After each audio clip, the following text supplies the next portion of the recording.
नमस्कार बंधुरा सुमित्रार रान्नाघर থেকে বলছি। দেখুন আজকে আমি একটু ফুলুরির ঝাল করব। তার জন্য দেখুন আমি তৈরি করেছি ঘরেই ফুলুরিটা, এই ফুলুরি রেখেছি। আর আমি এর মধ্যে পোস্ত একটুখানি সরষে দিয়েছিলাম, বাকি পোস্ত কাঁচা লঙ্কা হলুদ নুন দিয়ে এটা পিষে নিয়েছি। দিয়ে আমি এতে একটুখানি আগে কালো জিরে আমি দিয়ে দিলাম টেস্টের জন্য। কালো জিরে দিয়ে দিলাম, জিরেটা হতে সময় দেব। বন্ধুরা কালো জিরেটা কিন্তু আমার হয়ে গেছে। এবার এই পেশাটা এতে ঢেলে দিলাম, এটা ধুয়ে আমি জলটা দিয়ে দেবো। এতে একটু বেশি করে জল দিয়ে দেবো, কেননা তাহলে হবে না।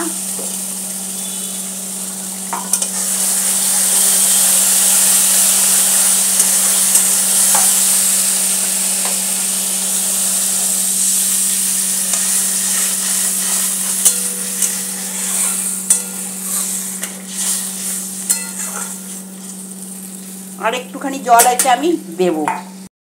দেখুন বন্ধুরা এটা ফুট লেগে গেছে। এবার আমি এই ফুলুরিগুলো এতে ঢেলে দিলাম। নিরামিষ দিনে আপনারা এরকমভাবে বানিয়ে খাবেন, খুব ভালো লাগবে।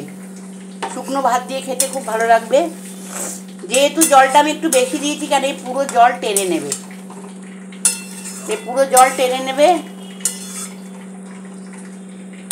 আর এতে দুটো কাঁচা লঙ্কা আমি দিয়ে দিলাম।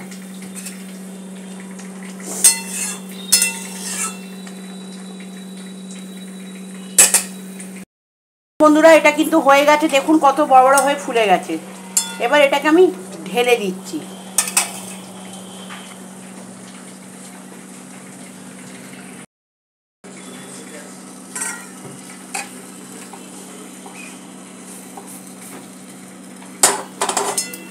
দেখুন বন্ধুরা এটা আমি ঢেলে দিলাম, একটু ঝোল থাকবে না, সব টেনে নেবে। দেখুন কত বড় বড় হয়ে গেছে।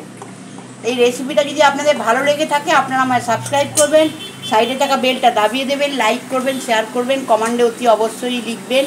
আমি সুমিত্রার রান্নাঘর থেকেই বললাম। নমস্কার বন্ধুরা।